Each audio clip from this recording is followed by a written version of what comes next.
Fala, ciclista! E aí, atleta de endurance, tudo bem com vocês? Eu estou falando assim porque nos outros vídeos eu soltei só atleta de endurance e os ciclistas ficaram com ciúmes. Então, eu sempre falo, né? E aí, ciclista, como que você tá? Tudo bem? Ficaram com ciúmes, então eu decidi separar agora, tá legal? Hoje aqui a gente está recebendo o professor mestre e doutorando Kaique Brietsky. Ele é professor de educação física, fez especialização em fisiologia do exercício na Unifesp, fez mestrado na Escola de Artes, Ciências e Humanidades da Universidade de São Paulo, conhecida como EASH-USP, lá estudando, na época, a fadiga mental, e atualmente ele faz o doutorado também na Unifesp. Então, agora eu passo a palavra ao professor Kaique, agradecendo. Muito obrigado, Kaique, pelo aceite no convite. Por passar um pouquinho desse conhecimento para mim, que não conheço sobre o assunto, e também para todo mundo que vai ter oportunidade de assistir o vídeo depois. Muito obrigado. Fabiano, boa tarde. Eu que agradeço, primeiro de tudo, o convite aí, a confiança, poder falar um pouquinho sobre o que eu estudei no mestrado, né, que a gente estudou no mestrado. E vamos embora, vamos ver o que sai da conversa. Legal, ótimo. Aqui no LabFab, o que eu gosto de fazer, né? Você também vem acompanhando, a gente conversa algumas coisas sobre determinados assuntos aí pelos bastidores, né? E eu gosto de pegar o aporte teórico, né, das coisas, né? Não só simplesmente falar para a galera, olha, é isso daqui, faça isso e você vai ficar bom. Mas sim trazer todo o aporte teórico, dar para o pessoal ali sustentação para que eles entendam como que funciona, né, a ciência, como que a gente chegou naquilo. E me fala um pouquinho de como que foi aí o histórico com relação à fadiga mental. Início dos estudos da fadiga mental?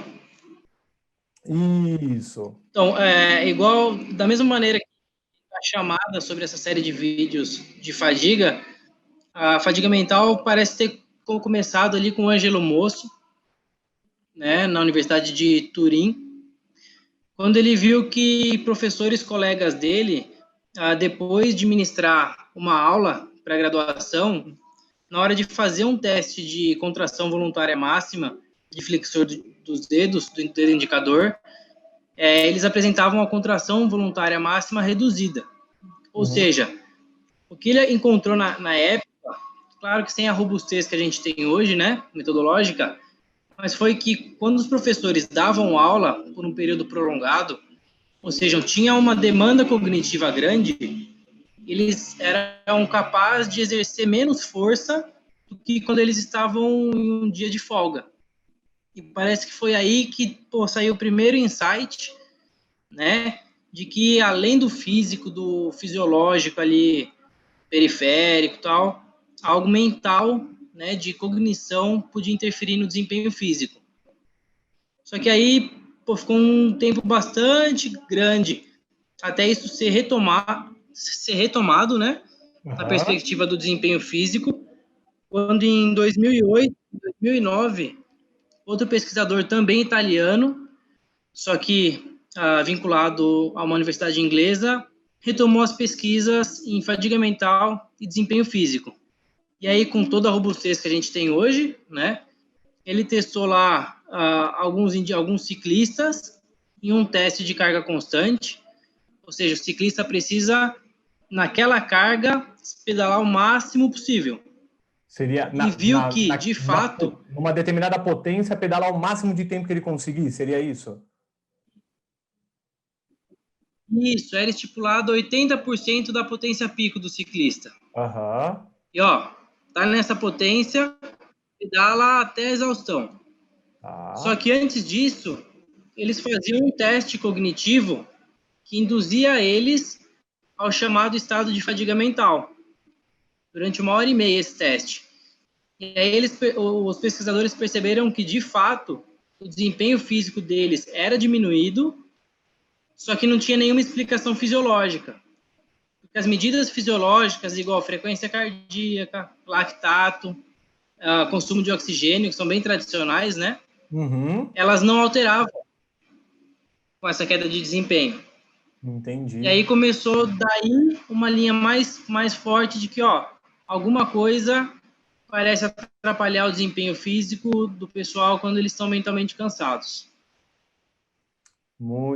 E isso acredito que seja interessante para o momento que a gente vive, né, agora, porque a demanda cognitiva nossa vem crescendo cada vez mais, né, por causa de dupla função de trabalho, muito uso do computador, celular, as pessoas ficam aí tentando resolver problemas o dia inteiro, e ainda o indivíduo ele chega ou à noite, né, grande parte treina à noite, vai realizar um treinamento, e aí ele teoricamente não estaria ali dando tudo do fisiológico, até porque o mental, algo, né, ali psicológico, estaria atrapalhando ele de elevar o desempenho dele no treinamento ou até nas provas, né?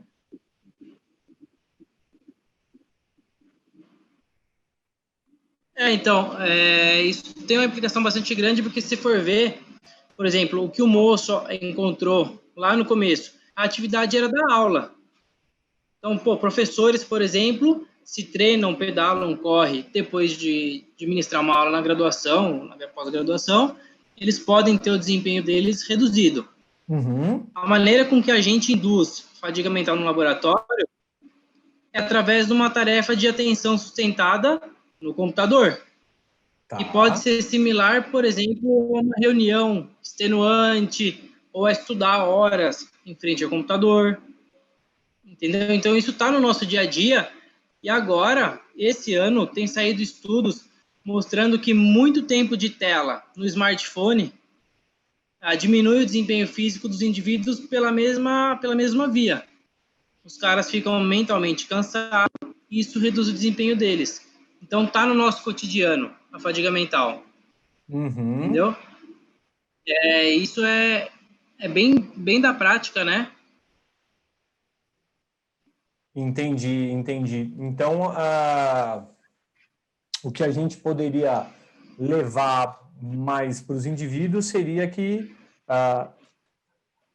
diante, é óbvio que eu não sei, eu não leio os artigos, isso você vai me dizer, mas do que eu estou pensando aqui, se esse indivíduo vai para uma competição que é super importante, alguma coisa relacionada a isso, que ele evite, por exemplo, o uso de celular muito no dia anterior, ou se a prova for um pouquinho mais para o meio da manhã, alguma coisa assim, que ele evite também ficar, né, antenado ali toda hora para reduzir esse efeito de fadiga mental e assim procurar melhorar o desempenho dele. Seria mais ou menos isso? Picotou um pouquinho o final da fala, deu para entender. Então, assim, esse indivíduo ele participando de uma competição, você sugeriria para ele evitar o uso de, por exemplo, smartphone, previamente uma competição, uso extenuante para tentar reduzir esses efeitos da fadiga mental? Sim, o que a literatura tem sugerido hoje, com esses papers de smartphone, de fadiga mental, é que sim, que evite, né, o que te dê sobrecarga cognitiva, porque na Aham, hora de fazer a tua prova, ou fazer o teu treino, você provavelmente vai perceber um esforço além do que você está fazendo, e por isso você vai desempenhar de maneira pior. entendi. Então ele tem a percepção subjetiva de esforço dele elevada para a mesma intensidade. E aí, consequentemente, ele vai render menos.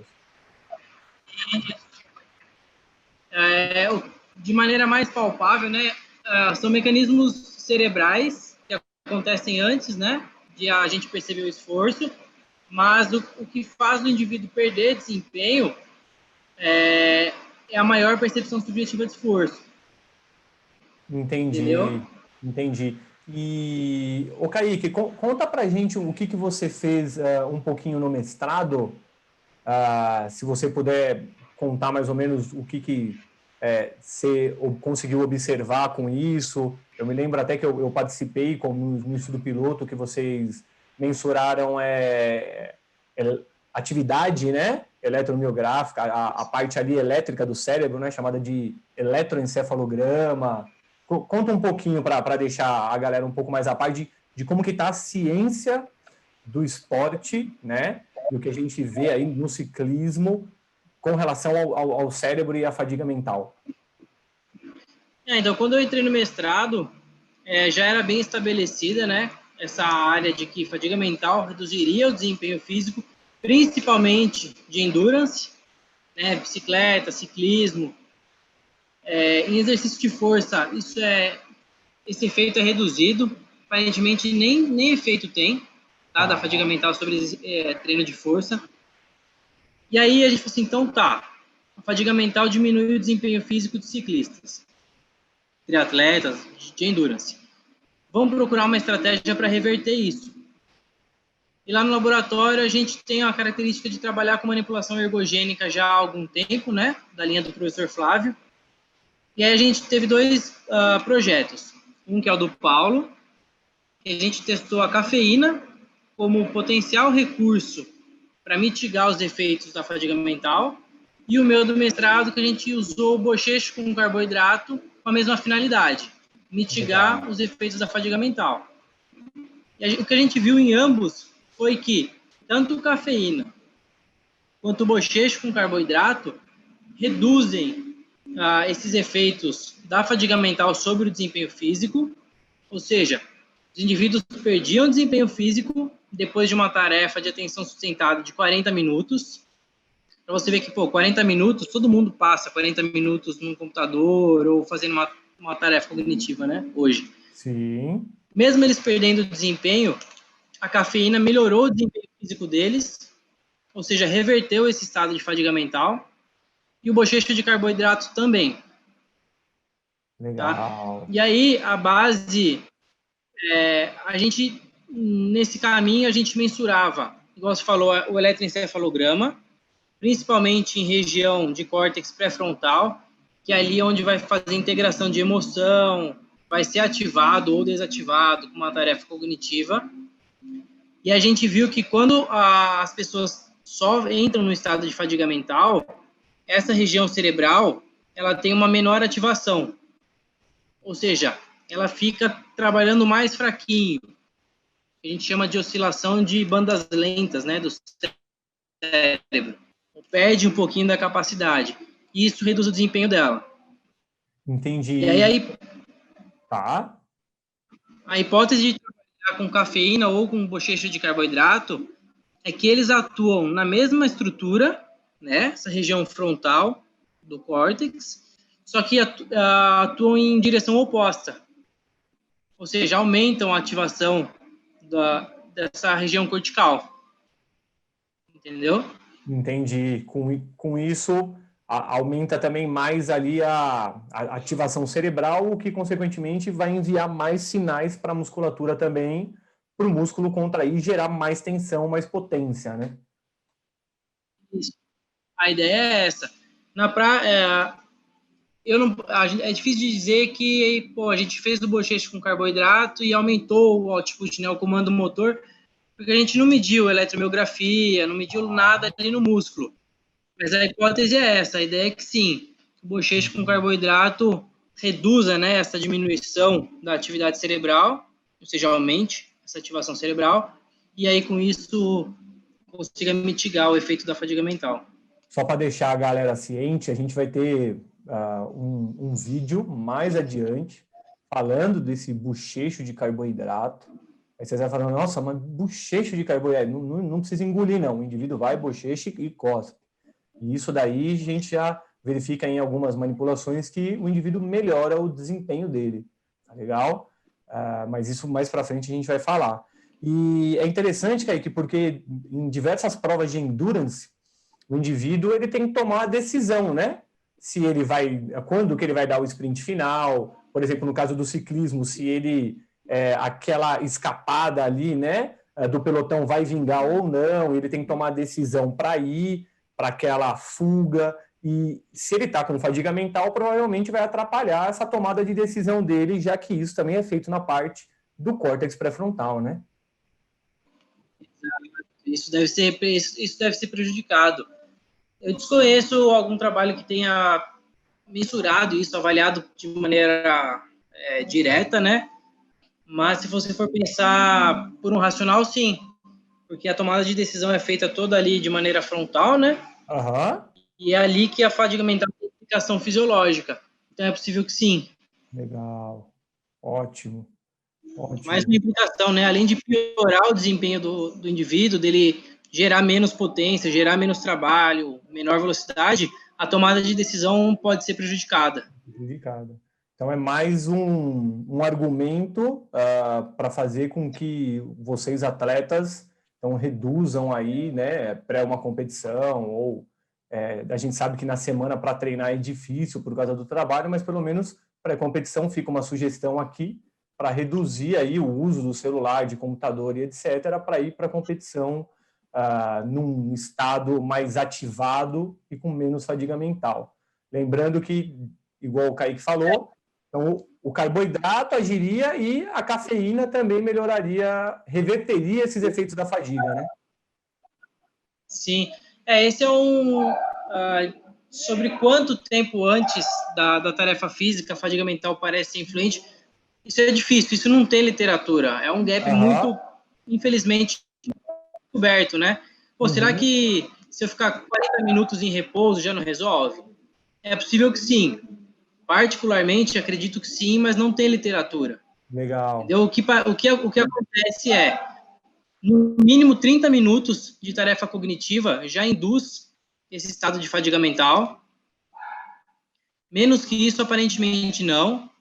Tá. Então, pô, se eu vou fazer uma prova, não custa eu ficar 30 minutos ali conversando ou pô, distraído e quietinho, ao invés de ficar na tela do celular, ficar no computador com algo que me exija mais cognitivamente, né? Ótimo, ótimo. Boa, boa. Você tem mais alguma sugestão para dar para o pessoal com relação aos estudos, alguma coisa assim?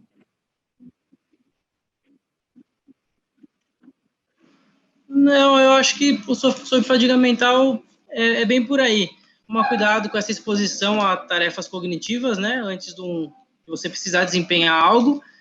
E se tiver necessidade de suplementar, cafeína e o carboidrato parece, principalmente o bochecho, parece interessante para reverter esse estado. Legal, ótimo, muito bom mesmo.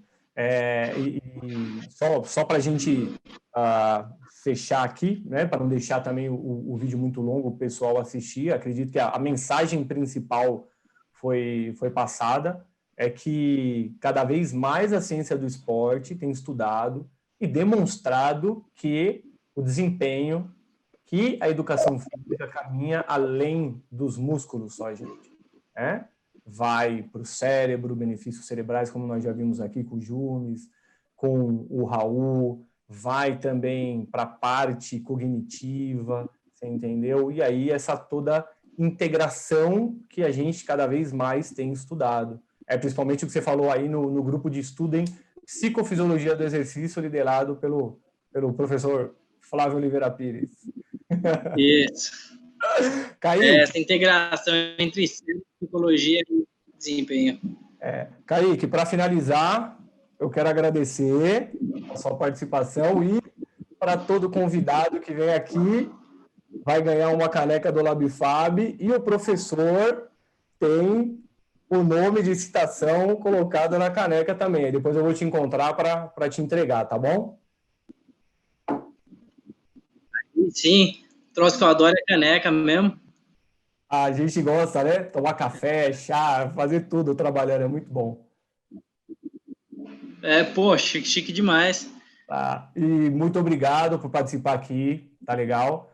De passar um pouquinho do seu conhecimento, do vasto conhecimento que você tem para a galera, de falar de uma coisa que quase o pessoal não conhece ainda, já que é nova, né? Fadiga mental, começou aí, voltou em 2008, no mundo da ciência, 12 anos é pouquíssimo tempo.